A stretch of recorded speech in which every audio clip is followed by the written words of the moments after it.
Hello बच्चों, welcome to Vidyamandir classes in collaboration with Doubtnut. Me again Karunesh भैया। और आज मैं आपको जो हमने फ्रिक्शनल फोर्स टॉपिक स्टार्ट किया था उसके कुछ क्वेश्चन किए थे उसको कंटिन्यू करेंगे। तो मैंने आपको दो क्वेश्चन होमवर्क दिए थे। पहला क्वेश्चन जो था उसको ध्यान देते हैं।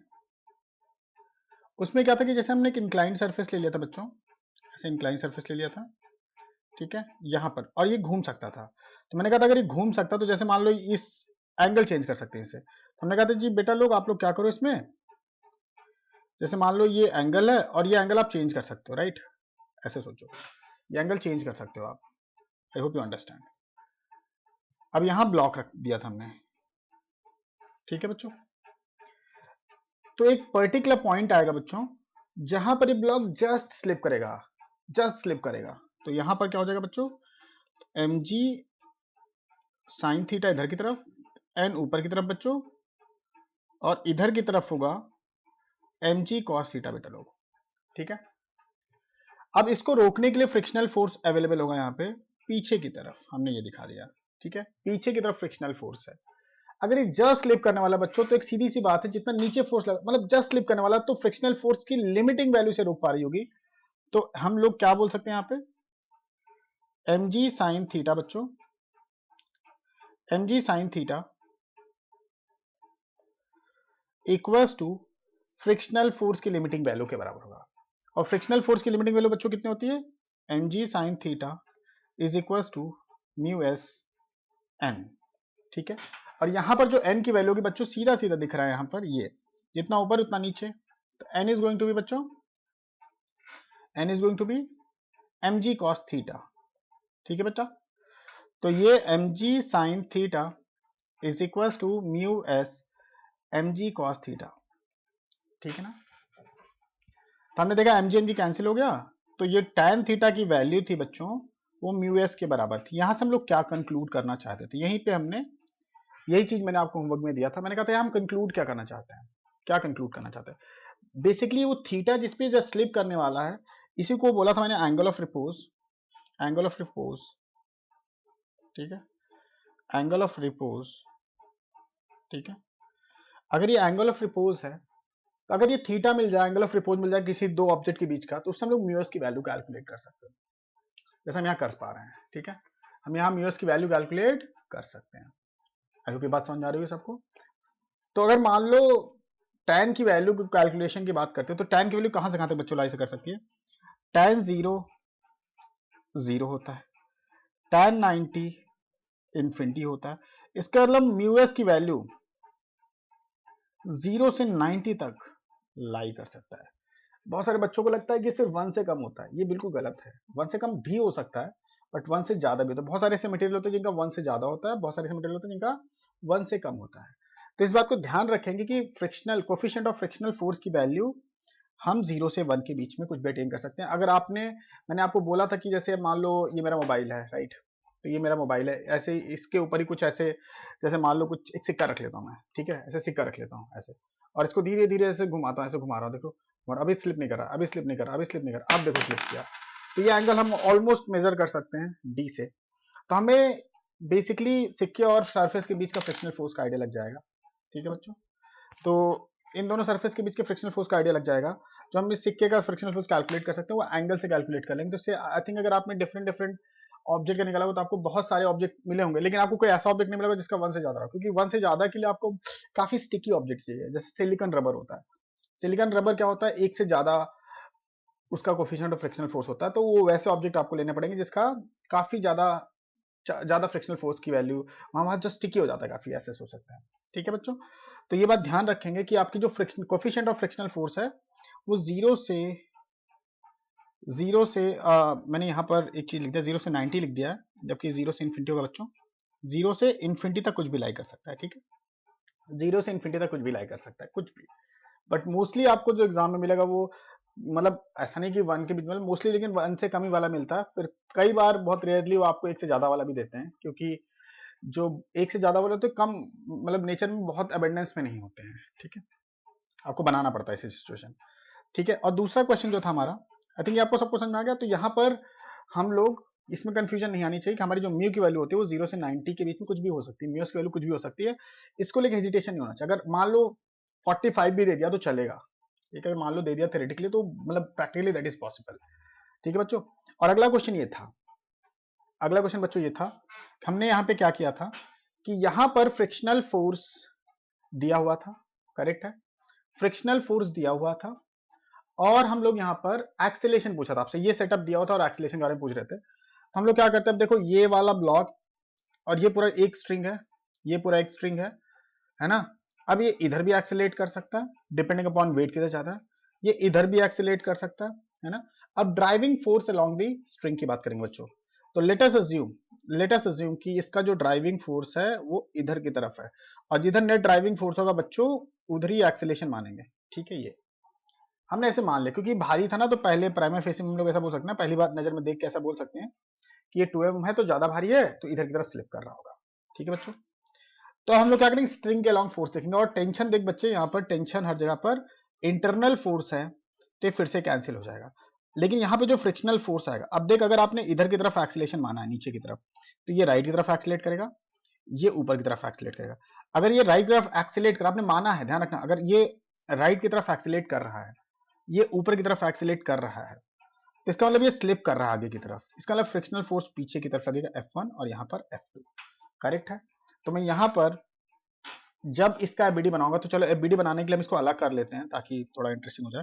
तो इस पूरे सेटअप को अलग कर लेते हैं, जैसे हम लोग करते हैं, एक ऐसे कर लेंगे, ये ऐसे हो गया, ये एक ब्लॉक लगा दिया बच्चों, और ये एक ऐसे हो गया और एक ऐसे हो गया, करेक्ट है। आई hope you understand this thing. अब हम फोर्स की बात करते हैं, तो नीचे की तरफ फोर्स क्या लगेगा, 2mg, ये इंटरनल हो गया। अब ये देखो नीचे की तरफ एक्सीलरेट कर रहा है, यही तो माना है ना हमने, ऐसे करके एक्सीलरेशन माना है हमने, ठीक है, नीचे की तरफ एक्सीलरेशन माना हमने, करेक्ट है। तो इसका एक्सीलरेशन भी राइट की तरफ होगा अलोंग दिस स्ट्रिंग, और इसका एक्सीलरेशन भी ऊपर की तरफ होगा अलोंग दिस स्ट्रिंग, ठीक है बच्चों। अब यहां पर अगर टेंशन की बात करें तो वो तो इंटरनल हो गया। अगर फ्रिक्शनल फोर्स की बच्चों बात करें तो यहां पर पीछे फ्रिक्शनल फोर्स F1 लग रहा होगा, इसकी वैल्यू हम लोग देखते हैं अभी, और यहाँ पर F2 लग रहा होगा। तो बहुत सारे बच्चे कहते हैं भैया ये कैसे पता आपको कि यहाँ पर पीछे लग रहा है और यहाँ पर पीछे। अरे भाई ये आगे स्लिप करना करते हुए माना ना हमने, अगर माना है तो जो माना उसके हिसाब से सॉल्व कर लो, फिर देखते हैं आंसर क्या आता है। तो अगर हमने इसको आगे स्लिप करते हुए माना तो इस पर फ्रिक्शनल फोर्स पीछे की तरफ होगा, इसको आगे तरफ एक्सीलरेट किया तो इस पर फ्रिक्शनल फोर्स पीछे की तरफ, स्टैटिक नहीं होगा, इस पर काइनेटिक होगा, करेक्ट है। और जब म्यू की वैल्यू सिर्फ दी होती है, तो मैंने बहुत बार बोल रखा है कि म्यू की वैल्यू सिर्फ दी है तो आप इसको सिर्फ दोनों को सेम मान सकते हो, करेक्ट है। तो ड्राइविंग फोर्स हमने लगाया, ठीक है, ड्राइविंग फोर्स हमने लगाया, क्या आ गया, mg 2mg along the string, frictional force पीछे की तरफ है F1, वो भी पीछे की तरफ है अपोजिट ऑफ द स्ट्रिंग, जिधर एक्सीलरेट करा उसके अपोजिट डायरेक्शन में, और इसका मास m है, तो आपको पता इधर की तरफ एक फ्रिक्शनल फोर्स आएगा, इतना तो आप समझ चुके होंगे, mg sin 37, ठीक है बच्चों, तो माइनस mg sin 37, ठीक है बच्चों, equals to sum of all the masses 2m m, इसका भी m था, इसका भी m था, तो कितना हो गया total 4m into acceleration a, magnitude सबका सेम है, अलोंग द स्ट्रिंग डायरेक्शन भी सबका सेम है।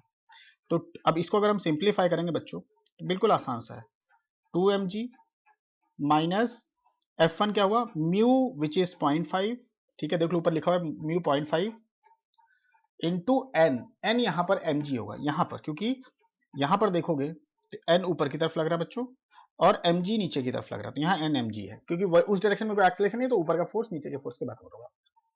माइनस F2 बच्चों, तो माइनस F2 कितना होगा, म्यू तो सेम ही है आपका 0.5 दिया हुआ है यहाँ पे भी, ठीक है बच्चों, इंटू mg, और यहाँ पर n जो होगा, यहाँ पर जो n होगा और जो यहाँ पर mg, ये तो याद ही रहता ना कि अगर ये थीटा है तो ये वाला mg साइन 37 और ये वाला बच्चे क्या हो जाता है mg cos 37, ये बात समझ में आ रही होगी है ना। और ये ऊपर n, टेंशन यहाँ इंटरनल होगा तो let's not worry about it.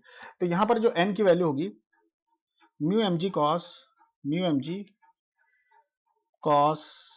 37, ठीक है बच्चों, mu mg cos 37 is equals to 4ma, तो कितना हो गया बच्चों, ये देखो 2mg माइनस 0.5 mg, ठीक है बच्चों। अच्छा एक और माइनस होगा वो हमने मिस कर दिया, वो mg sin 37 वाला भी माइनस होगा, वो भी तो अपोजिट डायरेक्शन में लग रहा है, ये हो जाएगा इसको मिटा लेते हैं, सारे फोर्सेस दिखाने पड़ेंगे अलॉन्ग द स्ट्रिंग हमें, ठीक है बच्चों। तो ये हो जाएगा minus mg sine 37 equals to 4ma। 4ma is equals to, इसको देखोगे तो देखो ये आ जाएगा 0.5 तो 1.5, और cos 37 4/5 ये बता रखा है आपको क्लास में, पिछले 2-3 क्लासों में कई बार बता चुका हूं मैं। तो ये हो जाएगा 2mg minus 0.5 mg minus 0.5 mg into 4/5 minus mg into 3/5। Simplify करेंगे, इसको सिंप्लीफाई करेंगे तो a इज इक्वल टू, है ना, 0.5 mg अपॉन 4m आएगा, mm कैंसिल हो जाएगा, तो ये आंसर आएगा g/8। अच्छा यहाँ पर पॉजिटिव आ गया है ना। अब मुद्दा क्या आता है, ये क्वेश्चन इंटरेस्टिंग कैसे हुआ, इंटरेस्टिंग क्यों हुआ ये बात समझना, ठीक है। अभी क्वेश्चन इंटरेस्टिंग कैसे होगा बच्चों, जैसे यहां पर तो g/8 आंसर आ गया, दोनों ब्लॉक का एक्सेलेरेशन, तीनों ब्लॉक का, ये मतलब g/8 से ऊपर जा रहा होगा, ये g/8 से राइट जा रहा होगा, और ये g/8 से नीचे आ रहा होगा। कैलकुलेशन बिल्कुल बहुत ध्यान से देखना, करेक्ट है, तो ये बात ध्यान रखना। लेकिन क्वेश्चन इंटरेस्टिंग कैसे होता, देखो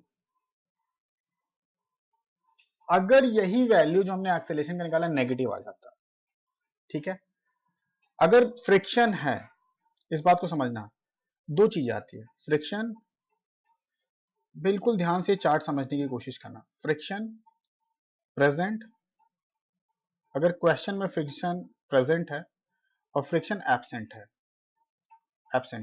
फ्रिक्शन एब्सेंट है, ठीक है, मतलब फ्रिक्शन नहीं है, एब्सेंट। तो अगर फ्रिक्शन एब्सेंट है और आपने इसी मेथड से एक्सेलेरेशन निकाला, तो you can have to possibility, या तो ए पॉजिटिव आएगा या तो ए नेगेटिव आएगा बच्चों। पॉजिटिव आया तो आपका आंसर बिल्कुल सही है। जब भी फ्रिक्शन होता है और फ्रिक्शन नहीं होता है और आपने पॉजिटिव निकाला, तो जिस डायरेक्शन में आपने माना था आपका आंसर सही है और मैग्नीट्यूड भी सही है। नेगेटिव आया तो मैंने आपको क्या बताया था, अगर नेगेटिव आया तो इसका मतलब जिधर आपने माना था उसके ऑपोजिट डायरेक्शन में, opposite direction with same magnitude, ठीक है। लेकिन कब के केस में, अगर फ्रिक्शन नहीं है। तो अगर फ्रिक्शन होगा, फिर से सॉल्व करेंगे, दो पॉसिबिलिटीज आएंगी, ए पॉजिटिव आ गया, ए पॉजिटिव आ गया इसका मतलब आपका आंसर राइट है, ए आंसर मतलब आंसर राइट। ए नेगेटिव आ गया फ्रिक्शन होने के बाद, अगर ए नेगेटिव आ गया बच्चों ध्यान से समझना, अगर ए नेगेटिव आया तो इसमें आंसर सही नहीं है, और ना ऑपोजिट डायरेक्शन में सेम मैग्नीट्यूड में भी नहीं होगा। तो यहां पे क्या होगा, अगर फ्रिक्शन, देखो दोनों अप्रोच अलग अलग होंगे, इस बात को समझना, दो अप्रोच होंगे, दो अलग अलग जा रहा है। तो अगर फ्रिक्शन नेगेटिव आ गया, फ्रिक्शन एक्सेलेरेशन नेगेटिव आ गया फ्रिक्शन के होने के बाद, तो इसका मतलब we have to solve, acceleration negative आ गया तो we have to solve it again, है ना। तो उसके लिए क्या करेंगे, अगर नेगेटिव आ गया तो हम क्या करेंगे, we will solve it again assuming acceleration in opposite direction। मतलब सही आंसर तो नहीं है, ऑपोजिट डायरेक्शन में एक्सेलेरेशन मानो फिर से सॉल्व करो, और जब आप उल्टे डायरेक्शन में मान लो, जिधर भी है उसके उल्टे डायरेक्शन में मानो, ठीक है बच्चों। और उसके बाद अगर फिर से पॉजिटिव आ गया, ऑपोजिट डायरेक्शन माना and you are getting positive, तो इसका मतलब फिर से सही हो गया। मान लो एक सर्टेन, तुम क्योंकि तुम्हें पता नहीं होता ना किधर एक्सेलेरेट करेगा, एग्जैक्ट वैल्यूज थोड़ी पता है, तो तुम एक पर्टिकुलर डायरेक्शन में मानते हो, और उसके बाद क्या करते हो बच्चों, उसके बाद आप एक उसके ऑपोजिट डायरेक्शन में, है ना, एक सर्टेन डायरेक्शन मानते हो और सॉल्व करते हो, फिर देखते हो कि यार इधर हो सकता है नहीं हो सकता। तो ठीक है, तो जैसे अगर आपने पहली बार माना आपका आंसर नेगेटिव आ गया, तब के केस में जब फ्रिक्शन है वहां पे, तो आप कहोगे जी उल्टा कर लेते डायरेक्शन फिर से सॉल्व करते हैं। यहाँ पर सीधा ऑपोजिट डायरेक्शन में जैसे यहाँ हो रहा था वैसा सिचुएशन नहीं होगा, तो हम लोग फिर से ऑपोजिट डायरेक्शन मानेंगे, सॉल्व करेंगे, और फिर से अगर पॉजिटिव आ गया तो इसका मतलब सही था आंसर।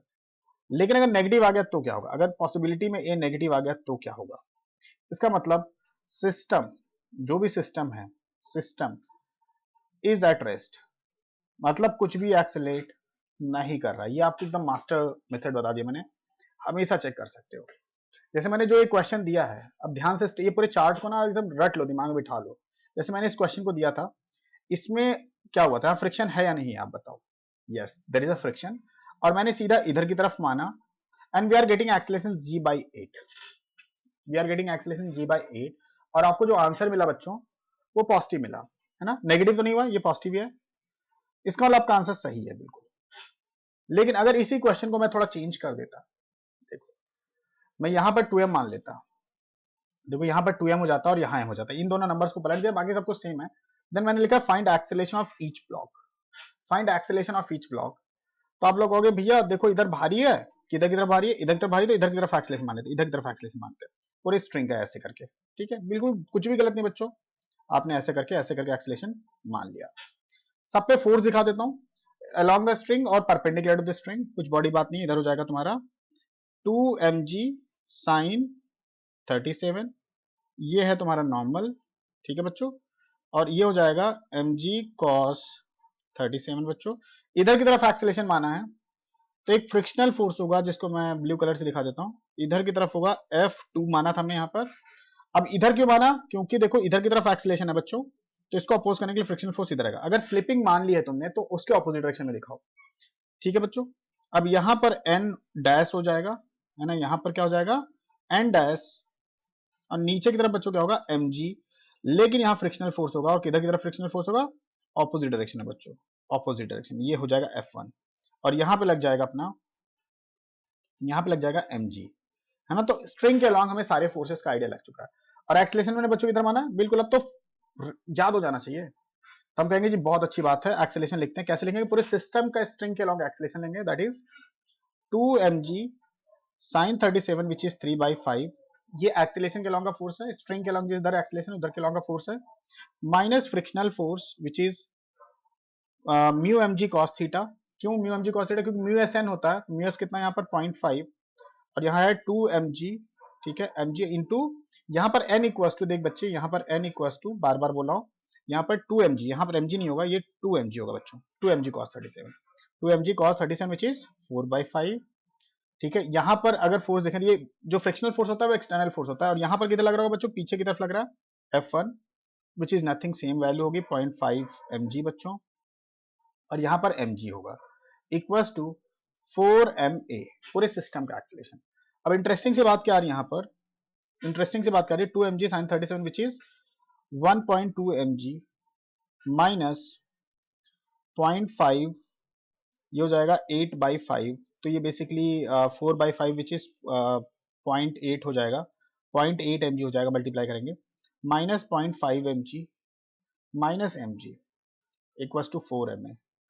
देखो ये प्लस है, बाकी सारा नेगेटिव है, ऑलरेडी तुम्हें दिख रहा है कि ओवरऑल जो क्वांटिटी आ रही है वो नेगेटिव आ रही है, तो ए जो होगा वो नेगेटिव आएगा, ये सबको दिख रहा होगा, देखो 1.2 mg, है ना, और यहाँ पर देख 0.8 और 1.5 mg, इन दोनों को मिलाकर 1.3 हो जाता है, तो ओवरऑल तो नेगेटिव होना ही होना है ना, तो ए नेगेटिव आया। अगर ए नेगेटिव आया बच्चों तो हमें क्या करना चाहिए, फ्रिक्शन है या नहीं है यहाँ पे, yes there is a friction, friction के बिना तो सॉल्व नहीं करें ना, दोनों जगह फ्रिक्शन है बच्चों, एक जगह होता तो भी ये सेम तरीके से करते, बस फ्रिक्शन होना चाहिए, अगर फ्रिक्शन है तो हमने इधर की तरफ माना, चलो अच्छी बात है। अब इधर की तरफ माना हमने, ठीक है, तो मैंने अगला स्टेप क्या बताया था, नेगेटिव आ गया, इसका मतलब क्या होगा बच्चों, नेगेटिव आ गया इसका मतलब ये है, ध्यान से समझना, नेगेटिव आ गया इसका मतलब ये है कि हमें ऑपोजिट डायरेक्शन में अब मानना चाहिए।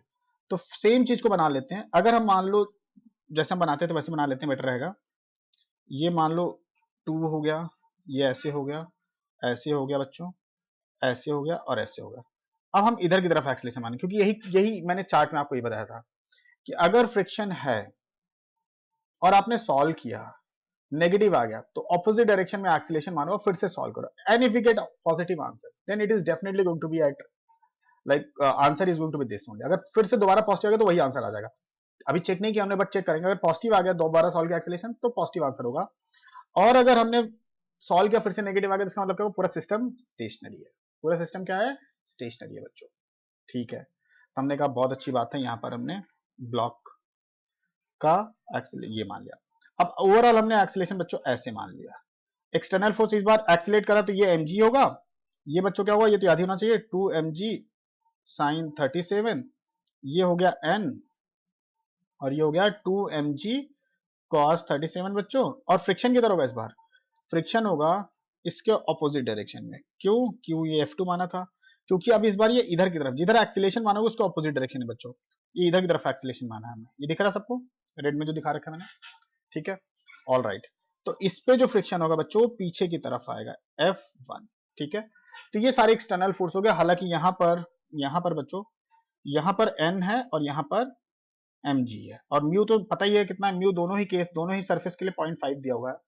अब इसको फिर से सॉल्व करते हैं, तो देखो बच्चों क्या होगा, mg माइनस यहाँ पर F1 minus F2 minus 2mg sign 37, क्यों, क्योंकि देखो ये एक्सेलरेशन के अलॉन्ग का फोर्स है, बाकी सब ऑपोजिट है, बाकी सारे ऑपोजिट है, ठीक है। इक्वल्स टू बच्चों क्या होगा 4ma, सेम ही चीज करता आ रहा हूं, बार बार सेम ही चीज करता आ रहा हूं, अब तो आप तक तो आ ही जाना चाहिए बच्चों समझ में। तो mg माइनस यहां पर क्या होगा म्यू 0.5 mg, म्यू टू कितना होगा 2mg into mu, mu mg cos 37 which is 4/5 minus 2mg sin 37 3/5। और हमने देखा यहाँ बड़ा इंटरेस्टिंग सी बात आई है ना, कि ए जो आ रहा है फिर से देखो ये तो पॉजिटिव है, बाकी सारा नेगेटिव है, तो इन सबका सम एक से ज्यादा दिख रहा है हमें 0.5 और ये 0.8 है, तो इसी को मिलाकर हमें दिख रहा है कि एक से ज्यादा निकल गया है, तो इसको मिला लेंगे तो आपका नेगेटिव आना ही आना है, a is coming out to be negative बच्चों। अब इसका मतलब क्या होगा, अगर चार्ट की तरफ देखें, देखो अगर चार्ट की तरफ देखें फिर से हम लोग, तो अगर ए पॉजिटिव है ना, तो आंसर सही है, लेकिन हमारा तो नेगेटिव आया था, नेगेटिव आया था, हमने कहा जी अब क्या करें भाई, हमें दोबारा सॉल्व करना पड़ेगा, हमने ऑपोजिट डायरेक्शन में माना एक्सीलरेशन एंड देखा हमने सॉल्व किया तो फिर से नेगेटिव है, इसका मतलब चार्ट के हिसाब से सिस्टम इज एट रेस्ट, मतलब सारे ब्लॉक का एक्सीलरेशन क्या है, acceleration of all the block, acceleration of all the block, ध्यान से समझना, एक्सीलरेशन, आंसर है भाई acceleration of all the blocks is equal to शून्य, जीरो है भैया, ये बात तो बहुत ही इंटरेस्टिंग है, सारे ब्लॉक का एक्सीलरेशन जीरो है। आई थिंक इसमें और भी कॉम्प्लिकेशन आएगा, बट मैं वो क्वेश्चन ट्यूटोरियल लूंगा, मैं बताऊंगा मैंने क्या कॉम्प्लिकेशन आएगा, मतलब सॉल्विंग तो आपको एक्सीलरेशन निकालने के लिए बोलेगा तो बच्चों यही कर देना, मैं ट्यूटोरियल क्लास में इसमें और एक दो स्टेप आगे जाके क्वेश्चन को सॉल्व करूंगा, आप उसको प्लीज ध्यान से अटेंड करना, अगर इस क्वेश्चन को समझ गए तो ट्यूटोरियल तो डेफिनेटली आपको मस्ट आपके लिए अटेंड करना, इसमें और भी कॉम्प्लिकेशन हम लोग जनरेट कर सकते हैं, ठीक है बच्चों। तो आई थिंक यहाँ तक आपको सबको समझ में आ चुका होगा, बिल्कुल स्टैंडर्ड सी चीजें मैंने ली है, कुछ ज्यादा कॉम्प्लेक्स तो नहीं किया यहाँ पर, ठीक है ना, तो ये बिल्कुल स्टैंडर्ड सी चीजें है, तो आगे बढ़े बच्चों, ठीक है।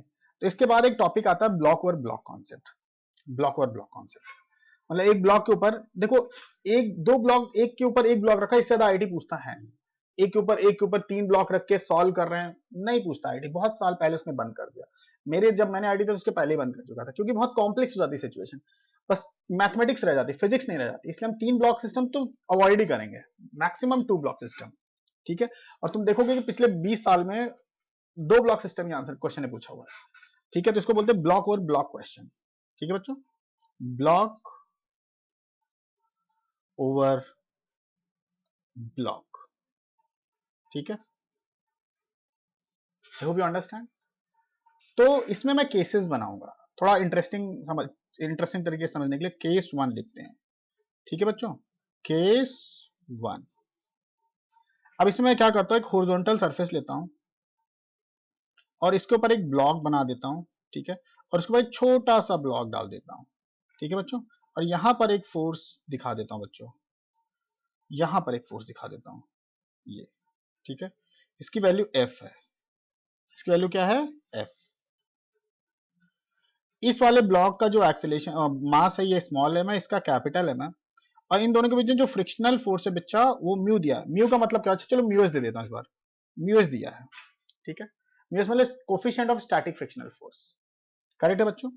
ये फिक्स सरफेस है, ग्राउंड है, और इंटरेस्टिंग सी बात है ये वाला सरफेस स्मूथ है, ग्राउंड ग्राउंड और कैपिटल एम के बीच का जो फ्रिक्शनल फोर्स है वो जीरो है, करेक्ट है बेटा, बिल्कुल आसान सी बात है ना। अब ये क्वेश्चन देखो, अगर कॉमन सेंस होगा ना तो बहुत फटाफट करोगे, मतलब कॉमन सेंस से करने में बड़ा मजा आता है ऐसे क्वेश्चंस को, और अगर आपने इसमें टाइम मतलब ऐसे सोचा ना कि कुछ मतलब एक प्रोसेस के थ्रू करो इस क्वेश्चन, कॉन्सेप्ट है, फिजिक्स का कॉन्सेप्ट है, बहुत ब्यूटीफुल सा कॉन्सेप्ट है। देखो अगर तुम इसको खींचते हो तो क्या तुम्हें क्या लगता है कि ये ब्लॉक इस ब्लॉक के साथ चल सकता है, मतलब ऐसे सोचो कि तुमने एक ब्लॉक के ऊपर दूसरा ब्लॉक रखा और नीचे वाले को खींच रहे हो, तो क्या दोनों साथ में चल सकता है, एक्सटर्नल फोर्स लगा के खींच रहे हो, क्या दोनों साथ में चल सकता है। अगर तुमने एक्सपेरिमेंट किया होगा, क्या करके देखना आज, तो डेफिनेटली एक किताब को दूसरी किताब रखना, नीचे वाले को खींचना, देखना साथ में चल लेता है। लेकिन जैसे जैसे तुम फोर्स की वैल्यू बढ़ाओगे, एक पॉइंट ऐसा था जब दोनों एक दूसरे पर स्लिप करना शुरू कर देते हैं। सही बात है ना भाई? एक दूसरे के ऊपर रखो तो स्लिप करना शुरू कर देते हैं, लेकिन वो एक सर्टेन फोर्स होता है। तो मेरा क्वेश्चन सिंपल सा क्वेश्चन है बहुत, find maximum external force maximum f for विच, बिल्कुल ध्यान से समझना, for which both blocks move together, साथ में ही स्लिप करेंगे। मतलब वो कितना maximum limiting value of force है जिसकी वजह से दोनों साथ में मूव कर रहे होंगे बच्चों, है ना? बहुत इंटरेस्टिंग सी कहानी है। तो देखो हम क्या करेंगे, ऐसा करते हैं, पहले इसको समझते हैं कि ऊपर वाला किस फोर्स की वजह से मूव कर रहा है। तो ऐसा करते हैं, ऊपर वाले का एफबीडी बनाते हैं। ऊपर वाले का हमने एफबीडी बना लिया, ठीक है, करेक्ट है बच्चों? ऊपर वाले का हमने एफबीडी बना लिया, और नीचे वाले का अलग से एफबीडी बना लिया। थोड़ा ज्यादा बड़ा हो गया, छोटा कर लेते हैं, ठीक है। चलो, ऊपर वाले का एफबीडी बना, नीचे, और नीचे वाले पे देखो एफ फोर्स लग रहा है, एफ। अब फ्रिक्शनल फोर्स इन दोनों के बीच में है। अब देख फंडा क्या, अगर ऐसे सोचे, कॉमन सेंस लगा सोचे, अगर हम इस फोर्स को लगा रहे हो, ये दोनों ब्लॉक, स्मॉल एम ब्लॉक बच्चों और कैपिटल एम ब्लॉक दोनों साथ में चल रहा है, स्मॉल एम ब्लॉक और कैपिटल एम ब्लॉक दोनों साथ में चल रहा है, स्मॉल एम ब्लॉक और कैपिटल एम ब्लॉक दोनों साथ में चल रहा है, इसका मतलब इस ब्लॉक को खींचने के लिए कोई ना कोई फोर्स तो होगा, आगे की तरफ कोई ना कोई फोर्स तो लग ही रहा होगा। वो फोर्स कौन सा होगा? अगर तुम ध्यान से देखोगे तो इन दोनों के पीछे फ्रिक्शनल फोर्स है। अगर फ्रिक्शनल फोर्स नहीं होगा तो ये आगे मूव ही नहीं कर सकता। अगर इन दोनों के पीछे फ्रिक्शनल फोर्स, यहां फ्रिक्शनल फोर्स नहीं होगा ना, तो नीचे वाले को खींच लो, ऐसे एक बहुत ही स्मूथ सरफेस के ऊपर स्मूथ, बर्फ के ऊपर बर्फ रख दो और फिर नीचे वाले खींचो, देखो ऊपर वाला बर्फ वहीं रह जाएगा। बर्फ का टुकड़ा ले लो, बर्फ का टुकड़ा समझते हो ना, एक ऊपर एक रखो, नीचे वाले खींचो, वो वही रह जाएगा ऊपर वाला। लेकिन किताब होती है, उसके बीच में फ्रिक्शनल फोर्स होता है। मतलब बर्फ क्या होता है कि ऑलमोस्ट बहुत कम फ्रिक्शनल फोर्स होता है, इसलिए मैं बर्फ का एग्जांपल ले लेता हूं। तो ये बात ध्यान रखेंगे, क्लियर है बात यहाँ पे? तो यहाँ फ्रिक्शनल फोर्सेस का मतलब फ्रिक्शन नहीं था, तो फ्रिक्शन नहीं था तो ऊपर वाला ब्लॉक आगे नहीं जा रहा, फ्रिक्शन आगे, मतलब फ्रिक्शन फोर्स से आगे ले जा रहा है ना। इसका मतलब इस पे जो फ्रिक्शनल फोर्स लग रहा होगा ऊपर वाले पे, वो किधर लग रहा होगा बच्चे? इस पे आगे की तरफ लग रहा होगा, करेक्ट है। और उसी की वजह से मूव करा, क्योंकि अच्छा वैसे कॉमन सेंस लगा के नोटिस करें तो एक ही फोर्स है जो यहाँ इसको आगे मूव करा सकता है, and that is frictional force, क्योंकि इस सरफेस के एक ही फोर्स ही एक्सपीरियंस करा हो। तो अगर ये ऊपर आगे का फोर्स है तो ये इस पे पीछे का फोर्स होगा, करेक्ट है बच्चों?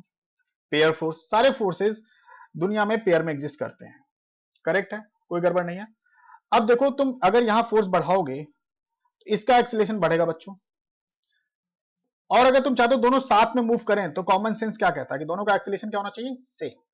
अगर दोनों साथ में मूव करें, स्टार्टिंग फ्रॉम द रेस्ट पे रखा था, दोनों साथ में चले तो दोनों का एक्सीलरेशन सेम होगा, तो दोनों साथ में चलेगा। क्यों? क्योंकि अगर जीरो वेलोसिटी थी और ए एक्सीलरेशन से दोनों एक्सीलरेट हो रहे हैं तो दोनों की वेलोसिटी टाइम के साथ बदलेगी नहीं, सेम डायरेक्शन में रहेगी, तो दोनों के बीच कोई रिलेटिव वेलोसिटी नहीं होगी, तो दोनों स्लिप नहीं करेगा। तो इसका मतलब अगर रेस्ट से शुरू हुआ, दोनों का एक्सीलरेशन सेम है बच्चों, तो ये स्लिप नहीं करेगा। तो इसका मतलब अगर एफ बढ़ाओगे और इसका एक्सीलरेशन बढ़ा तो फ्रिक्शनल फोर्स भी अपनी वैल्यू को बढ़ाएगा और एक्सीलरेशन को बढ़ाएगा। लेकिन जैसा हम यहां पर देख पा रहे हैं बच्चों कि ये इसकी जो लिमिटिंग वैल्यू है वो सिर्फ एफएस हो सकती है। एफएस क्या होगा? तो यहां पर अगर हम और फोर्स बनाने की कोशिश करेंगे, देख बच्चे, तो यहां पर एक नॉर्मल लगेगा और यहां पर एक स्मॉल एमजी लगेगा, और अगर हम फ्रिक्शनल फोर्स जो इसे एक्सेलरेट करा उसकी जो अधिकतम वैल्यू है वो एफएस हो सकती है। तो एफएस की वैल्यू यहां पर क्या होगा, ध्यान से समझना, म्यू एस एन, ठीक है बच्चों, म्यू एस एन होगा। और म्यू एस एन कितना होगा यहां पर? Mu S M G. इससे ज्यादा फोर्स इस पे लग ही नहीं सकता, क्योंकि फ्रिक्शनल फोर्स की एक औकात होती है, उससे ऊपर नहीं जा सकता वो, और उसकी औकात कितनी है भैया यहाँ पे? Mu S M G, mu S M G. इससे ज्यादा फोर्स एक्सपीरियंस कर ही नहीं सकता बच्चे, म्यू एस एम जी ज्यादा। तो इसका मतलब अगर तुमने इतना एक्सीलरेट कर दिया कि म्यू एस एम जी जितना एक्सीलरेट करता है, तुमने इतना फोर्स लगा दिया कि म्यू एस एम जी जितना एक्सीलरेट करता है उससे ज्यादा एक्सीलरेशन इसको मिल जा रहा है ना, तो फिर इसका मतलब इसका एक्सीलरेशन ज्यादा हो जाएगा, इसका कम रहेगा, और दोनों के बीच में रिलेटिव वेलोसिटी आ जाएगी। तो जो अगर दोनों साथ में चलना चाहते हो तो मैक्सिमम तुम एफएस की वजह से, एफएस मतलब limiting value of the frictional force की वजह से एक्सीलरेट करो बच्चे, क्लियर है? तो अगर मैक्सिमम एक्सीलरेशन ऑफ ऊपर वाला ब्लॉक जो होगा वो कितना हो सकता है? वो हो सकता है एफएस इज द फोर्स, ठीक है बच्चे, fs is the force, fs is the force, correct है, fs is the force and that must be equal to mass into acceleration. और एफ एस बच्चों कितना होगा, म्यू एस एम जी। देख right की तरफ एक ही फोर्स लग रहा है, करेक्ट है, इसका एक्सेलरेशन राइट की तरफ हमने माना ए, ये ए मैक्स बोल सकते हो तुम इसको, ए मैक्सिमम। ये मैक्सिमम किसके लिए, जिसके लिए दोनों साथ में चलते हैं, तो हमने इसको मैक्सिमम लिख दिया, ठीक है, जिसके लिए साथ में चलते हैं। मैक्सिमम एक्सेलरेशन है ना, maximum acceleration for moving together, moving together, ठीक है बच्चों, ठीक है, मूविंग टुगेदर, ऑलराइट। तो ये हो गया ए मैक्स। तो अब ए मैक्स अगर हम लोग निकालेंगे बच्चों, ए मैक्स निकालेंगे तो कितना आएगा बच्चों, ए मैक्स आएगा अपना, ध्यान से समझते हैं, ए मैक्स आएगा, यहां ध्यान से देखें तो ए मैक्स कितना आएगा अपना, एम एम तो कट गया, म्यू एस जी। अब ध्यान से समझना, म्यू एस जी से ज्यादा एक्सेलेरेशन करोगे तो ऊपर वाले का acceleration maximum mu S g ही हो सकता है। अगर अगर देखो म्यू एस जी होगा या उससे कम ही होगा, क्योंकि उसके बाद तो उस पर काइनेटिक फ्रिक्शन लगने लगेगा, और काइनेटिक फ्रिक्शनल फोर्स की वैल्यू से कम ही होती है, तो मैक्सिमम म्यू एस जी हो सकता है, उससे कम ही होगा, उससे ज्यादा नहीं हो सकता। और तुमने अगर ज्यादा फोर्स लगा दिया, इससे ज्यादा एक्सेलरेट नीचे वाले को कर दिया, तो ये दोनों अलग अलग मोशन में आ जाएंगे। तो इसका मतलब अगर तुम दोनों साथ में मूव करना चाहते हो तो दोनों का एक्सेलरेशन क्या होना चाहिए, म्यू एस जी होना चाहिए। और अगर दोनों का, तो हम लिमिटिंग वैल्यू के लिए काम करते हैं, तो let us try to get maximum value of f और which both are moving together. बच्चों दोनों साथ में मूव कर रहे हैं, हमने वो कुछ नहीं करना, कुछ ज्यादा दिमाग नहीं लगाना बच्चों। अगर दोनों का एक्सेलरेशन म्यू एस जी मान लेंगे, तो हमने कहा दोनों का एक्सेलरेशन सेम है, तो हम लोग दोनों को एक सिंगल बॉडी मान सकते हैं, ऐसे करके सिंगल बॉडी मान सकते हैं, ठीक है बच्चों। और यहां पर एफ लगा दिया। अब इसका मैक्सिमम एक्सेलरेशन बच्चों कितना हो सकता है, ताकि साथ में मूव करें, म्यू एस जी। तो नीचे वाले का भी कितना होना पड़ेगा, म्यू एस जी, ठीक है। तो ये इसका एक्सेलरेशन है विच इज ए मैक्स। तो अगर इसको म्यू एस जी नहीं लिखते, ए मैक्स लिखते हैं, कंफ्यूजन होगी वरना। ये इसका मैक्सिमम कितना हो सकता है, ए मैक्स, इसका भी कितना हो सकता है, ए मैक्स। अगर दोनों का ए मैक्स, मतलब ए मैक्स क्या है, ध्यान से समझना, ए मैक्स ऊपर वाले का हमने निकाला था, ठीक है, तो ए मैक्स ऊपर वाले का था। तो अगर दोनों का एक्सेलरेशन ए मैक्स है, तो हमने कहा जी अब इसी पे फोर्स निकाल लेते हैं कि इस एक्सेलरेशन से भगाने के लिए हमें कितना फोर्स चाहिए, वही मैक्सिमम फोर्स होगा, ताकि दोनों साथ में चले। करेक्ट है बात बच्चों। तो इस पूरे सिस्टम, अगर कभी भी सिस्टम होता है और दोनों ब्लॉक का एक्सेलरेशन सेम होता है, तो हम उसको एक सिंगल बॉडी मान सकते हैं। तो सिंगल बॉडी का एक्सेलरेशन क्या हो गया, और इस सिंगल बॉडी का मास हो गया small M plus capital M. और ये जो फ्रिक्शनल फोर्स बच्चे अब होगा वो इंटरनल हो जाएगा। ये बड़ा इंटरेस्टिंग सा केस है, फ्रिक्शनल फोर्स यहाँ इंटरनल होगा, और यहाँ फ्रिक्शन फोर्स लग ही नहीं रहा है, जीरो है। तो इस पे एक मात्र फोर्स लग रहा है, एक सिंगल फोर्स लग रहा है, दैट इज एफ एक्सटर्नल बच्चों, है ना। और दिस इज एक्चुअली, अगर ए मैक्स है तो एफ भी मैक्सिमम होगा, जिसके लिए साथ में नहीं मूव करा। तो net external force is only along, इस एक्सिस के अलोंग लग रहा। तो F max, this is maximum force हम लोग बोल सकते हैं अब, मैक्सिमम फोर्स। और इस पूरे सिस्टम का मास कितना बच्चे, small M plus capital M into ए मैक्स, है ना। और एफ मैक्स निकला, और हमें पता है कि मैक्सिमम एक्सेलरेशन कितना हो सकता है, कितना हो सकता है बच्चों, small M plus capital M into mu S G बच्चों। तो जो मैक्सिमम फोर्स आएगा वो अपना कितना आएगा, मैक्सिमम फोर्स आएगा वो कितना आएगा, ये इतना आएगा। इससे ज्यादा एक्सेलरेट करोगे तो 100% दोनों के बीच में स्लिपिंग होगी। मतलब मैं कंडीशन लिख देता हूं, if applied force, if applied force F is greater than F max, then दोनों ब्लॉक का acceleration M capital M is not equals to A small m होगा। If applied force F, जो हमने अप्लाई किया external force, इसकी बात कर रहा हूं, इस फोर्स की बात कर रहा हूं, अगर ये लेस देन बच्चों, लेस देन F max है, तो जो A स्मॉल m होगा वो A कैपिटल M के बराबर होगा। कम रख दो, कम रख दो, इससे कम पे पक्के से, ये मैक्सिमम वैल्यू, इससे कम रखने पे पक्के से साथ में चल रहा होगा, ये चलेगा। तो जो भी वैल्यू होगी अगर उसके हिसाब से करते हैं, तो ये एक पर्टिकुलर क्वेश्चन के लिए, तो अगर जो भी मैक्सिमम वैल्यू तुमने निकाली, जैसे हमने मैक्सिमम वैल्यू बच्चों क्या निकाली, यहाँ पे ये निकाली है ना, तो मैक्सिमम वैल्यू जो हमने निकाली है, इससे बस तुम्हें ज्यादा फोर्स रखने में दोनों का एक्सेलरेशन अलग अलग आ जाएगा। करेक्ट है बच्चों, कुछ ज्यादा डिफिकल्ट नहीं है, अलग अलग आ जाएगा। और इससे कम रखोगे तो दोनों साथ में मूव कर रहा होगा। लेकिन एक बात ध्यान रखना, ये ऐसा नहीं कि सिर्फ ये ओवरऑल कॉन्सेप्ट होगा, ये सिर्फ केस वन है बच्चों, ये सिर्फ केस वन है, इस बात को समझना, ये सिर्फ केस वन है। ऐसे बहुत बहुत सारे केसेस बन सकते हैं। अभी तो मैंने सिर्फ एक सरफेस, इन दोनों सरफेस के बीच का फ्रिक्शनल फोर्स लिया है, इन दोनों सरफेस के बीच का फ्रिक्शनल फोर्स लिया है, ये तो समझ में आ रहा होगा आपको। और यहां नीचे वाले फोर्स लगाया है। अगर मैं इसी का केस बदल दूं, चलो एक केस बदल के देखते हैं, ठीक है बच्चों। केस कैसे बदलेंगे, केस टू लेते हैं, केस टू लेते हैं, ठीक है बच्चों, केस टू लेते हैं। इस केस टू में हम लोग क्या करेंगे, एक फिर से वही लेंगे, फिर से एक ब्लॉक ले लेते हैं बच्चों, कुछ भी ज्यादा मुश्किल नहीं, एक छोटा ब्लॉक इसके ऊपर ले लेते हैं, ठीक है बच्चों। इस बार अभी भी यहां पर इन दोनों के बीच में फ्रिक्शनल फोर्स म्यू दे देते हैं और ये इसको स्मूथ दे देते हैं। स्मूथ मतलब इन दोनों के बीच में कोई फ्रिक्शन नहीं है बच्चों, ठीक है। अब जो एक्सटर्नल फोर्स है बच्चों, ये इस पे ऊपर की तरफ लगा रहा हूं मैं, इस पे लगा रहा हूं, तो ये अलग केस हो गया, ये अलग कहानी हो गई। अब इसको हमें इसके हिसाब से, कॉमन सेंस, देखो mechanics is all about common sense.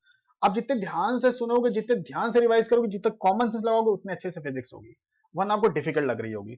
Correct है। तो इसका मास हमने आपको कितना दिया था, इसका मास दिया था हमने स्मॉल एम और इसका कैपिटल एम दिया था। सेम क्वेश्चन है, बस मैंने नीचे जो ब्लॉक पे फोर्स लगा रहा था, एक्सटर्नल फोर्स आपका ऊपर वाले ब्लॉक पे लग रहा है। फिर से मैं सेम चीज पूछ सकता हूं आपसे बच्चों, सेम चीज क्या होगी, find find find maximum force, find maximum force for which blocks move together, मतलब दोनों साथ में मूव करते हैं, दोनों के बीच में स्लिपिंग नहीं होती है। सेम कॉन्सेप्ट है, बट अब तुम्हें थोड़ा ध्यान रखना पड़ेगा। क्या ध्यान रखना पड़ेगा, फिर से दोनों का एफबीडी बना लो, एक ऊपर वाले का, ठीक है बच्चों, और एक नीचे वाले का, ठीक है बच्चों। इस बार जो फोर्स लग रहा है वो ऊपर वाले पे एफ लग रहा है, नीचे वाले पे कोई फ्रिक्शन नहीं। और यहां फ्रिक्शन, यहां देखो, यहां पर इस रीजन में कोई फ्रिक्शनल फोर्स नहीं है।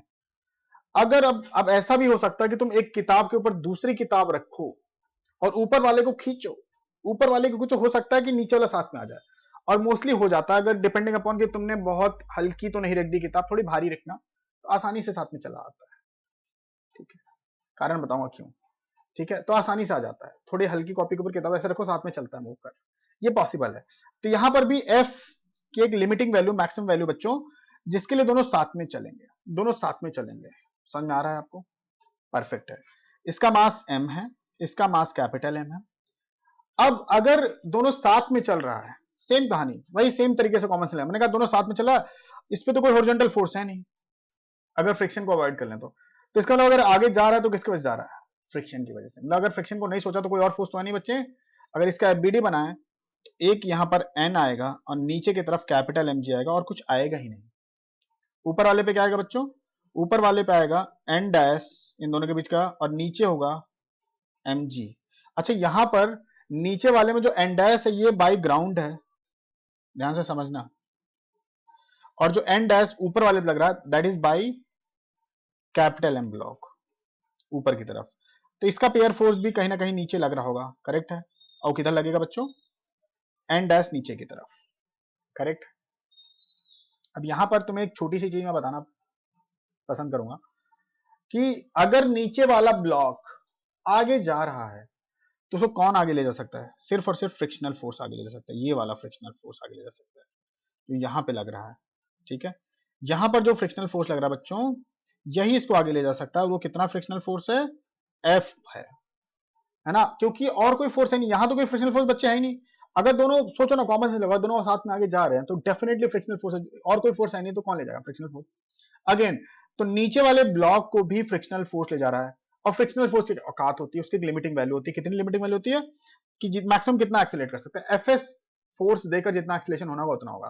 तो बोलेगा जी भैया मैं मैक्सिमम एफएस फोर्स दे सकता हूं, ठीक है जी भैया आप एफएस फोर्स दो मैक्सिमम, तो मेरा मैक्सिमम एक्सेलरेशन कितना हो सकता है ना, मैं एफएस के बराबर मैक्सिमम एक्सेलरेशन लेता हूं, ठीक है।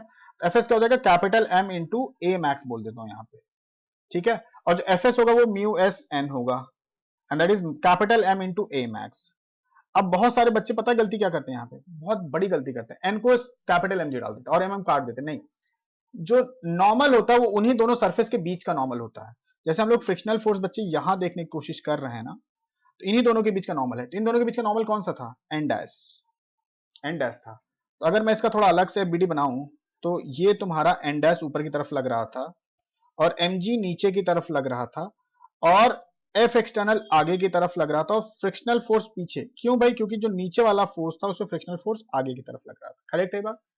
ओ ये तो छिप गया मेरी शकल से, अच्छा देख लो ऐसे करके, ओके हटा देता हूँ, कोई बात नहीं। देखो मैं फील में ना स्क्रीन पे देखना भूल जाता हूँ, तो ठीक है कोई बात नहीं। तो ये हो गया अपना फ्रिक्शनल फोर्स आगे की तरफ था, है ना ये। तो ये दिख गया कि इसका पेयर फोर्स है बच्चे, ये दिख गया इसका पेयर फोर्स है ना, ये इसका पेयर फोर्स है बच्चों। क्लियर बात है यहाँ पे। तो यहां पर समझना है कि नीचे वाला, अगर इन दोनों के बीच का फ्रिक्शनल फोर्स है इन दोनों के बीच का नॉर्मल होना चाहिए। जो नॉर्मल फोर्स है बच्चे यहां पर देखेंगे तो ये एन डैश नीचे की तरफ लग रहा है, एन ऊपर लग रहा होगा और mg कैपिटल mg नीचे की तरफ लग रहा होगा, ये बात पक्की है। तो इन दोनों के बीच का जो नॉर्मल फोर्स है, क्योंकि इन दोनों सरफेस के बीच का हमें चाहिए, तो ये तो एन डैश है ना बच्चों इन दोनों के, ये this is by capital M block, this is by capital M block over capital M block की वजह से छोटे एम ब्लॉक पे लग रहा है। करेक्ट है बात, बहुत अच्छी बात है। तो जो एन डैश होगा यहाँ पर एन नहीं होगा, यहाँ पे क्या होगा एन डैश होगा बच्चे, और एन डैश यहाँ पर क्या होगा, एन डैश देखेंगे तो ये वर्टिकल डायरेक्शन में कोई एक्सीलरेशन नहीं, तो एन डैश इक्वल्स टू बच्चे क्या होगा mg।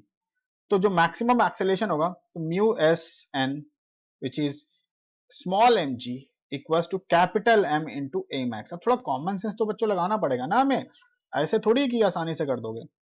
तो ए मैक्स, क्वेश्चन बदलो सिचुएशन बदलो अपने आप क्वेश्चन थोड़ा मैकेनिक्स में डिफिकल्ट हो जाता है। तो ये हो गया आपका मैक्सिमम एक्सेलेरेशन, ये मैक्सिमम एक्सेलेरेशन हो गया। ठीक है बच्चों, तो ये बिल्कुल आसान सी बात थी, मैक्सिमम एक्सेलेरेशन हो गया नंबर 2। अब ये मैक्सिमम एक्सेलेरेशन नीचे वाले ब्लॉक हो सकता है, तो ऊपर वाले ब्लॉक अगर इससे ज्यादा एक्सेलेरेशन हुआ तो इसका मतलब स्लिप कर जाएगा ऊपर वाले का, इससे क्योंकि रेस से शुरू किया एक्सेलेरेशन सेम है तो सेम वेलोसिटी पे पहुंचा रहा होगा। लेकिन अगर एक का एक टाइम के बाद ज्यादा हो गया तो उसको ज्यादा आगे भगाएगा, ज्यादा आगे भगाएगा तो फिर दोनों के बीच में स्लिपिंग हो जाएगी बच्चों। तो हमने कहा कि मैक्सिमम ऊपर वाले का भी मैक्सिमम इतना ही हो सकता है ना, मैक्सिमम फोर्स के लिए, ताकि साथ में स्लिप ना करे। तो हम कहते हैं अगर दोनों का एक्सेलेरेशन सेम मानते तो हम इसको सिंगल बॉडी मान सकते हैं बच्चों, है ना। आप तो समझ में आ रहा होगा कि क्या करने की कोशिश कर रहा हूं, है ना।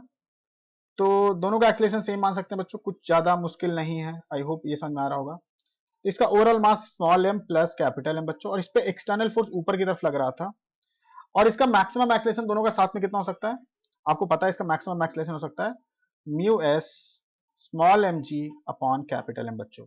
और इस बार फिर से फ्रिक्शनल फोर्स जो होगा वो इंटरनल हो जाएगा, और नीचे कोई फ्रिक्शनल फोर्स नहीं लग रहा बच्चों, तो जो एक्सटर्नल फोर्स है वो एफ ही होगा। और अगर मैक्सिमम एक्सेलेरेशन है तो मैक्सिमम फोर्स, अब ये मैक्सिमम फोर्स किसके लिए होता है, maximum force for which they are moving साथ में, दोनों साथ में चल रहे हैं बच्चों। एफ मैक्स क्या होगा, small m plus capital M into a max, यही तो ए मैक्स है बच्चों, ए मैक्स, ठीक है। तो हो जाएगा mu S small M G upon capital M। तो this is the maximum force जिसके लिए बच्चों ये साथ में मूव कर रहा होगा। इससे ज्यादा फोर्स लगाएगा बच्चे तो मुसीबत हो जाएगी। क्या मुसीबत होगी, अगर मुसीबत नहीं होगी नया क्वेश्चन बन जाएगा, मुसीबत ही बोलते हैं नया क्वेश्चन को, ठीक है। तो एफ मैक्स, अगर applied force F is greater than F max तो बच्चे क्या होगा, दोनों ब्लॉक डिफरेंट एक्सीलरेशन से जा रहे होंगे, ये बात समझना। दोनों ब्लॉक, अच्छा ये ऐसे नहीं लिखा था लास्ट टाइम, कैसे लिखा, ए स्मॉल m और ए कैपिटल M सेम नहीं होगा। लेकिन अगर अप्लाइड फोर्स बच्चों लेस देन एफ मैक्स होगा तो ये 100% गारंटी है कि दोनों का एक्सेलरेशन सेम होगा, दोनों साथ में मूव कर रहे होंगे। कितना ही इंटरेस्टिंग कहानी है, मतलब समझना चाहिए आप लोगों को। ठीक है बच्चों, यहां तक तो समझ में आ गया। तो ये दो केसेस मैंने बना दिया, अभी ज्यादा डिफिकल्ट नहीं करते, इसके न्यूमेरिकल क्वेश्चन लेते, दोनों क्वेश्चन अलग अलग है, रटना कुछ भी नहीं है, रटना कुछ भी नहीं है। ठीक है बच्चों, तो बिल्कुल इसी इसी पे बेसिस 2-3 क्वेश्चन करते तो अपने को बेटर अंडरस्टैंडिंग आएगी। आई होप सबको समझ में आ रहा होगा। जिस ब्लॉक पे हमें एक्सटर्नल फोर्स नहीं देगा तो वहां फ्रिक्शनल उसको साथ में ले जाने की कोशिश करें, हमारे लाइफ का प्रैक्टिकल एक्सपीरियंस भी है बच्चों। ठीक है, चलो तो इसी पे बेस्ड एक क्वेश्चन लेते हैं, ठीक है। मान लो एक हॉरिजॉन्टल सरफेस है, फिर से वही सेम तरीके का न्यूमेरिकल क्वेश्चन लेते हैं ना, बेटर रहेगा, न्यूमेरिकल क्वेश्चन लेते हैं। ठीक है, अब यहां पर एक छोटा सा ब्लॉक हम लोग रख देते हैं, और इसके ऊपर एक फिर से छोटा सा ब्लॉक रख देते हैं। ठीक है बच्चों, और नीचे हमने लगा दिया 25 न्यूटन का फोर्स, और जो म्यू है दैट इज इक्वल टू 0.5, इसको हमने कर दिया 5 kg और इसको कर दिया 8 kg।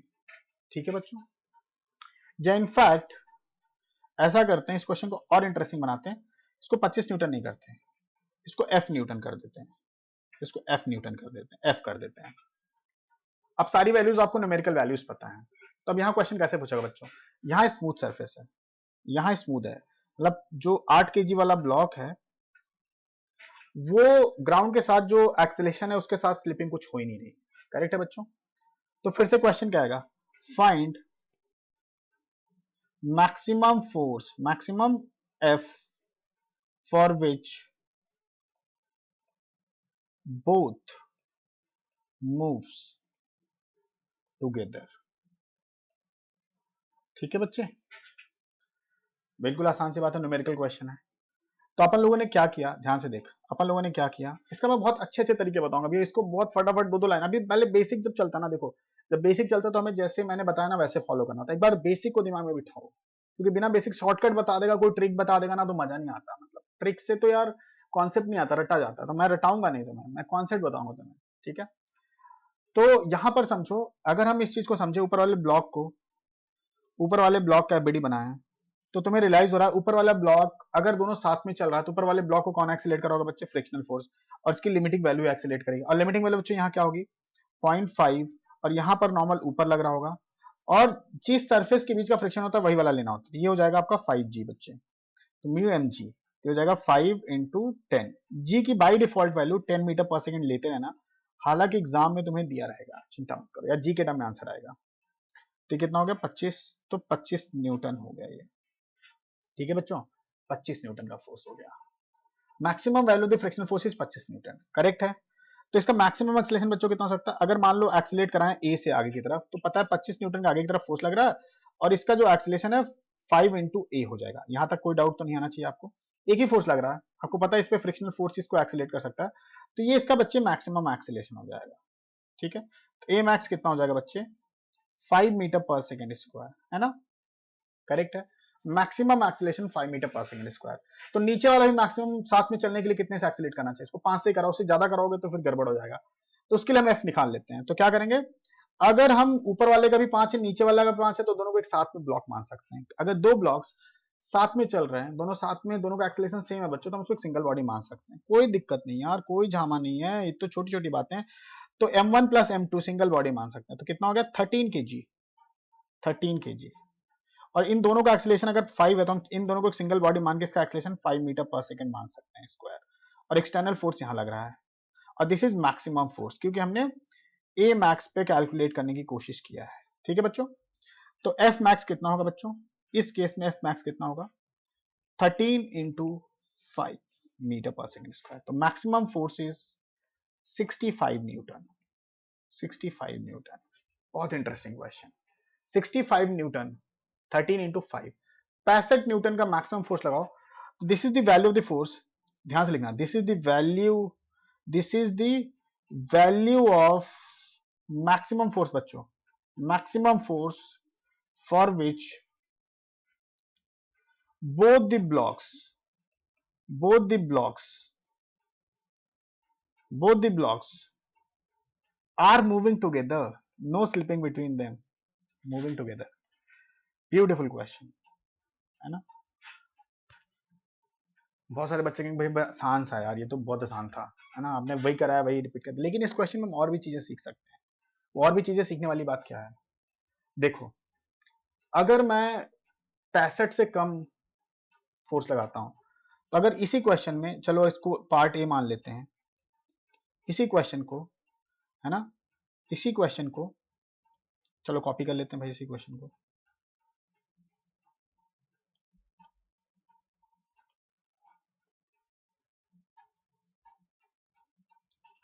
इसी क्वेश्चन को पार्ट बी, पार्ट 2, ए बोला था 1 लिखा था, 1 2 राइट, ऑलराइट।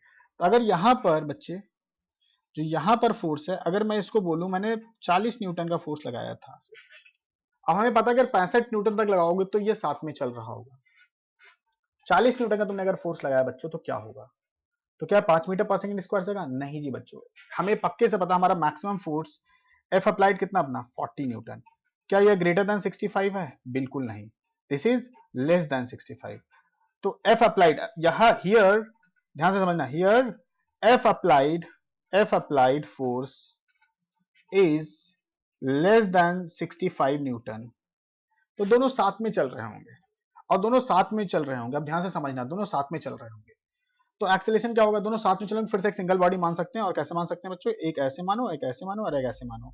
तो 13 kg का ब्लॉक होगा, और इस पे एक 40 न्यूटन का फोर्स लग रहा होगा, तो दोनों का एक्सेलरेशन क्या होगा, तो एक्सेलरेशन क्या होगा, कॉमन एक्सेलरेशन, दोनों का साथ में ही चल रहा होगा, तो कॉमन एक्सेलरेशन ए मान लेते हैं, इस बार मैक्सिमम नहीं है।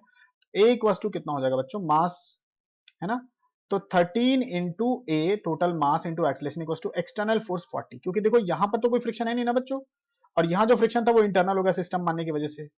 तो ए बच्चों कितना आ जाएगा अपना, ए आ जाएगा अपना 40/13।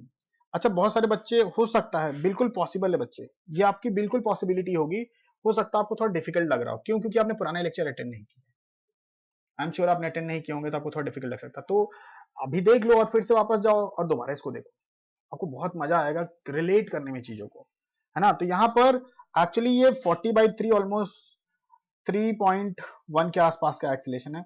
अगर आप पुराना लेक्चर नहीं देखोगे तो आपको कनेक्ट नहीं होगा बच्चों, है ना।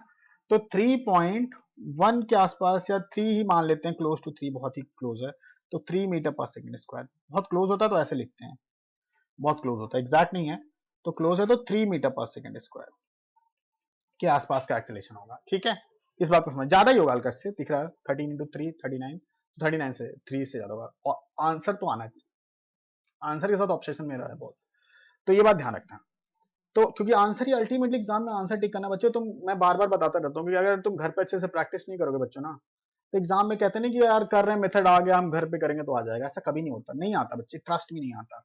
एग्जाम में जाओगे गलती करोगे, गारंटी देता हूँ इस बात की, एग्जाम में जाओगे गलती करोगे, एग्जाम में सारी वो निकालोगे कि भाई एग्जाम में प्रैक्टिस नहीं किया, आंसर तक नहीं निकाल रहे हैं और एग्जाम में आके कर रहे हैं, तो तुम कहोगे यहाँ तो आंसर आ जाएगा। अरे कैसे आ जाएगा, प्रैक्टिस नामक कोई चीज होती है, बिना अभ्यास किए आप लोग सीख सकते हो? नहीं, दुनिया में कोई चीज बिना अभ्यास के, नेचुरल कुछ नहीं होता, भगवान ऐसे सिखा के नहीं भेजते, बोलते हैं स्किल्स दे देते हैं, आप उसको डेवलप करो भाई, मेहनत करो, हार्डवर्क करो, ठीक है। तो अगर हम 40 न्यूटन का फोर्स लगाते हैं, ठीक है, अगर हम 40 न्यूटन का फोर्स लगाते हैं तो यहाँ पर फाइंड एक्सेलरेशन, ऐसे लिख सकता था, find acceleration of each block, acceleration of each block बच्चे, ठीक है, acceleration of each block. I hope you understand this thing, correct है बात। तो ये acceleration of each block 3 metre पर सेकंड होगा। तो इसमें तीसरा क्वेश्चन ये बच्चे बनता है, तीसरा क्वेश्चन ही एक्चुअली इंटरेस्टिंग है, कि अगर 40 न्यूटन का फोर्स लगाया मैंने, ठीक है, कितने लगा दिया मैंने, 40 न्यूटन का फोर्स लगा दिया बच्चे, 40 न्यूटन का फोर्स लगा दिया, तो क्या लगता है तुम्हें, इन दोनों सरफेस के बीच में फ्रिक्शन लग रहा होगा? डेफिनेटली, क्योंकि फ्रिक्शन की वजह से तो आगे जा रहा है ये, ठीक है। कितना लग रहा होगा, लिमिटिंग वैल्यू म्यूएसएन? बिल्कुल नहीं, म्यूएसएन अगर लग रहा होता तो ये मैक्सिमम एक्सेलरेशन पे जा रहा होता। तो यही समझने वाली बात थी बच्चे, कि मैक्सिमम एक्सेलरेशन पे नहीं जा रहा है ये, मैक्सिमम एक्सेलरेशन पे नहीं जा रहा है, तो ये क्या होगा, हमें पता है कि एक्चुअल में एक्सेलरेशन कितना है, कितना एक्सेलरेशन है बच्चे। तो अगर अगर यहां पर सीधा पूछ ले फाइंड फ्रिक्शनल फोर्स, फाइंड, मैं क्वेश्चन लिख देता हूं ताकि आप लोग रिवाइज करो, find frictional force acting between the blocks, between blocks बच्चों, बिटवीन ब्लॉक्स, है ना, व्हेन अप्लाइड फोर्स बच्चों, applied force is equal to 40 newton. तो अप्लाइड फोर्स अगर 40 न्यूटन है तो हमने एक बहुत छोटी सी इंफॉर्मेशन कैलकुलेट कर लिया था, कि जो, ध्यान से समझना, जो ऊपर वाला ब्लॉक है और दोनों नीचे वाला ब्लॉक है, दोनों का एक्सेलरेशन 3 मीटर पर सेकंड स्क्वायर के आसपास हो, एग्जैक्ट नहीं है भाई, ये मैं पहले बता दे रहा हूं।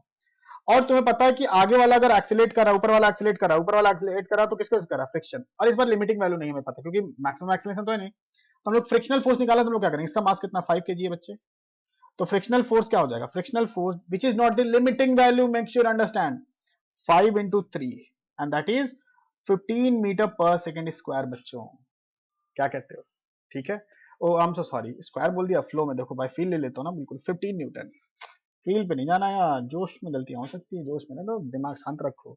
15 न्यूटन का फ्रिक्शनल फोर्स, और हमें अगर अगर हमें याद हो तो लिमिटिंग वैल्यू बच्चे कितना था, म्यू एस एम जी था ऊपर वाले के लिए, ऊपर वाले से चेक करते हैं, म्यू एस कितना था 0.5 और एम जी कितना था 5 into 5, तो जो मैक्सिमम फोर्स लग सकता है वो 25 न्यूटन का लग सकता है, लेकिन यहाँ पर इस वक्त कितना लग रहा है, फ्रिक्शनल फोर्स की खास बात क्या होती है, ओके कुछ चल गया है, कोई बात नहीं बच्चों, back to this thing, alright. तो ये बात ध्यान रखेंगे हम लोग, कि यहां पर जो मैक्सिमम फोर्स है बच्चों, कितना लग सकता है 25 न्यूटन का, और हमारा कितना लग रहा है 15 न्यूटन, तो मतलब फ्रिक्शन अपने आप को एडजस्ट करता है, देखो जितना स्लिपिंग या स्लिपिंग टेंडेंसी होता है उसको ही अपोज करता है, ऐसा नहीं कि अपनी मर्जी से अपनी limiting value maximum value throw कर देता है, नहीं, हमेशा अपने आप को एडजस्ट करने की कोशिश करता है बच्चों, ये बात आप आई थिंक आपको समझ में आनी चाहिए, करेक्ट है, किसी को कोई डाउट तो नहीं आ रहा है इसमें, ठीक है बच्चों। तो यहां पर देखो, अगर ध्यान से देखेंगे तो फ्रिक्शनल फोर्स 15 न्यूटन का आगे की तरफ बच्चे लग रहा होगा और फ्रिक्शनल फोर्स 15 न्यूटन का पीछे की तरफ भी लग रहा होगा, ठीक है, नीचे वाले ब्लॉक। और यहां तो हमने 40 न्यूटन तो लगाया ही था बच्चे, ठीक है। तो फिर से अगर सॉल्व करोगे तो आपको 3 मीटर ही आएगा इन वैल्यूज को सॉल्व करोगे तो यहाँ पर हमने इसका पूरा पोस्टमार्टम कर दिया। इस क्वेश्चन में हमने जो पॉसिबिलिटी थी वो सब निकाल लिया है, बिल्कुल घबराने वाली बात इसमें नहीं है बच्चों ना।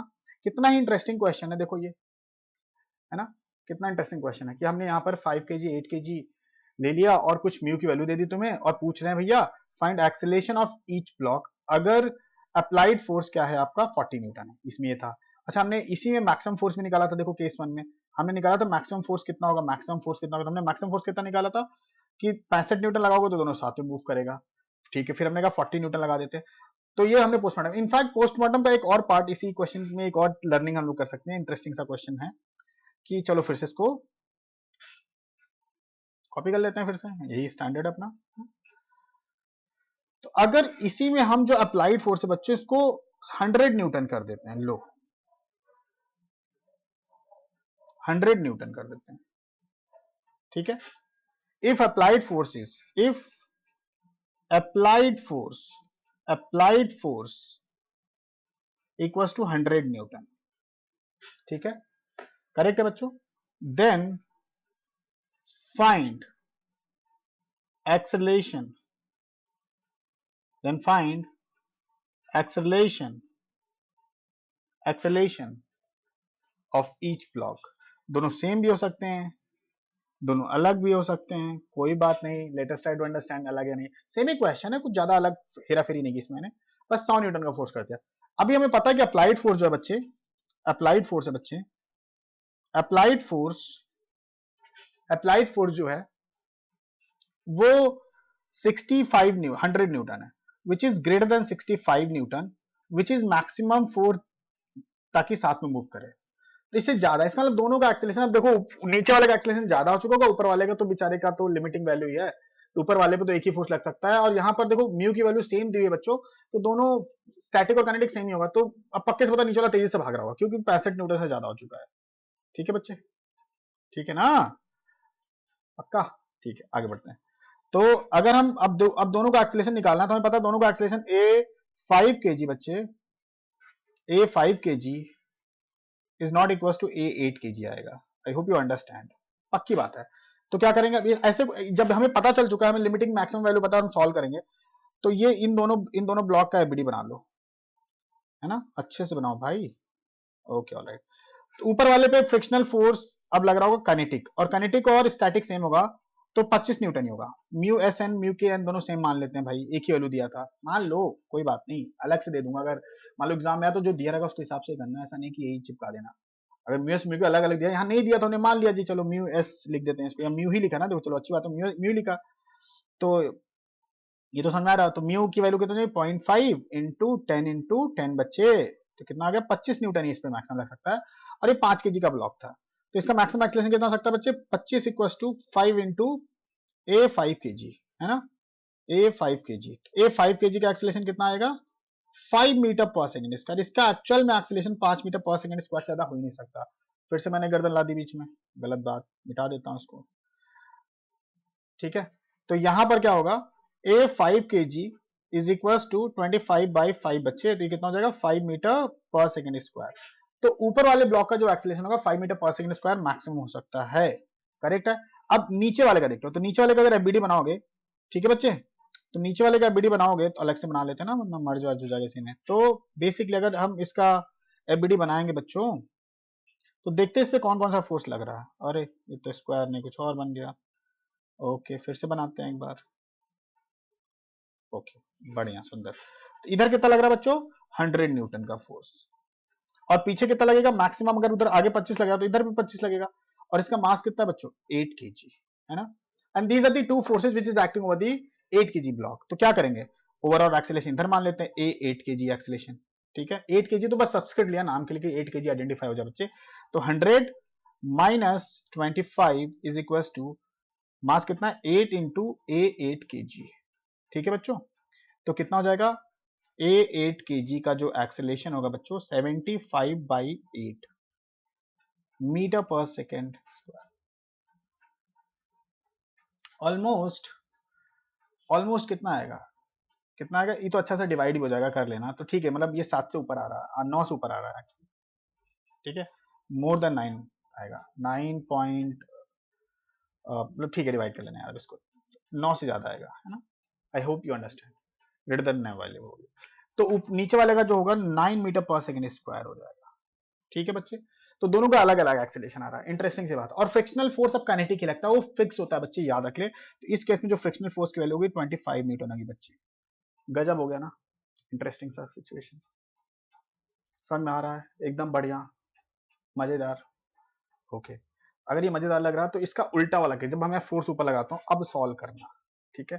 तो क्या करेंगे, बिल्कुल वो भी कोई डिफिकल्ट नहीं है, वो तो अब तो आ जाना चाहिए, अगली क्लास में यहीं से शुरू करेंगे और we will start circular motion, ठीक है। और इनफैक्ट यही सेम क्वेश्चन आप लोग प्लीज अटेम्प्ट करना अच्छे से, और मे बी इसी क्वेश्चन को मैं साथ ट्यूटोरियल में ले लूँ, ठीक है, ताकि आपको बेटर फीलिंग आ जाए कि ट्यूटोरियल में इसी के कॉन्सेप्ट को, जैसे आप कॉन्सेप्ट समझा था, इसके क्वेश्चन फटाफट ले लूंगा, तो इसके क्वेश्चन मैं ट्यूटोरियल में ले लूंगा, तो इसको प्लीज आप कंटिन्यूटी में देखना, ठीक है। इसके बाद ट्यूटोरियल जो लेक्चर है, जो लेक्चर मैं लगा रहा हूँ ना जिसके साथ, उसी के साथ देखना, अगर आप सच में आईआईटी क्वालिफाई करना चाहते हो तो उसको कनेक्ट करो लेक्चर्स को, ठीक है। तो यहाँ पर एक बड़ा ब्लॉक है, ठीक है बच्चों, एक छोटा ब्लॉक ले लिया हमने, अरे तोड़ रहा, ठीक है। अब मैंने क्या किया, एक्सटर्नल फोर्स ऊपर लगा दिया, और ये 5 kg ब्लॉक है, और ये 10 kg ब्लॉक है। अब ये प्रैक्टिस जो जो नहीं करेगा ना, तो समझना पाप करा लाइफ में, क्यों, क्योंकि इतना सीख लिया और प्रैक्टिस ही नहीं किया, है ना। बिना प्रैक्टिस के कुछ नहीं होने वाला, आपको घर जा सीख तो गए हो, अभी 1 घंटे 2 घंटे पूरे दिन तक चलता रहेगा तुम्हारे दिमाग में, तब तक तो आता रहेगा, लेकिन बिना प्रैक्टिस के भूल जाओगे, और बिना प्रैक्टिस के भूल गए तो क्या फायदा फिर, मतलब पढ़ने का क्या फायदा हुआ। तो ये सबको मैं ना, मतलब वचन दे दो मुझे आज कि तुम लोग ना सब रिवाइज जरूर करोगे, नहीं रिवाइज करोगे तो यार मेरे पढ़ाने का फायदा क्या हुआ। नीचे फिर से स्मूथ है, और एक ऊपर वाला 5 kg का ब्लॉक है, नीचे वाला 10 kg का ब्लॉक है, एफ है। तो यहाँ पर कितने क्वेश्चन बना दो, सेम क्वेश्चन बना देता हूँ, ठीक है। फाइंड, 4 क्वेश्चन लिखूंगा भाई, find maximum force for which, maximum force मतलब maximum f for which, homework question हमेशा इंटरेस्टिंग होते हैं, इसको किया करो, मैं दोबारा आके डिस्कस भी तो करता हूँ। Find maximum force for which blocks move together, ठीक है। दूसरा पार्ट क्या होगा बच्चे, अगर अप्लाइड फोर्स मतलब एफ, यही एफ अगर 10 न्यूटन है, if 10 newton only, 10 newton, then यही f, then find acceleration of each block, ठीक है बच्चों। तीसरा क्वेश्चन, इफ एफ अप्लाइड, अच्छा यहाँ एक्सेलेरेशन एंड फ्रिक्शनल फोर्स दोनों बताना, एंड फ्रिक्शनल फोर्स, ठीक है। अगर F, if F equals to, alright इसको सही से लिख देता हूं मैं, and frictional force, and frictional force, ठीक है। यहां पर बच्चे क्या होगा, अगर F equals to 150 newton, then find acceleration of each block and frictional force, frictional force, ठीक है बच्चों। होगी कहानी इंटरेस्टिंग, ये सबके लिए होमवर्क क्वेश्चन है बच्चे, सब लोग करेंगे, कोई आलस नहीं करेगा, प्रैक्टिस करेंगे अच्छे से, and please try to follow the lectures, it is all going to be interesting, मतलब ट्रस्ट में आपको मैकेनिक्स सिखा दूंगा, इतना मतलब यकीन रखो, विद्या मंदिर में 9 साल से पढ़ा रहा हूँ, ठीक है ना, मतलब ओवरऑल 9 साल का है, विद्या मंदिर में 7 साल से पढ़ा, तो ये तो सिखा ही देता हूँ बच्चों को, मैकेनिक्स तो सीख ही जाते हैं बच्चे, गारंटी दे रहा हूँ तुमको इस बात की, अगर ध्यान से बस जो बोल रहा हूँ फॉलो करो। आप लोग मॉड्यूल और विद्या मंदिर के जो मॉड्यूल और आपको वर्कबुक मिल रही है वो भी अच्छे से फॉलो करो, पक्के से सीख जाओगे, ठीक है, बहुत मजा आएगा साथ में। चलो, थैंक यू सो मच।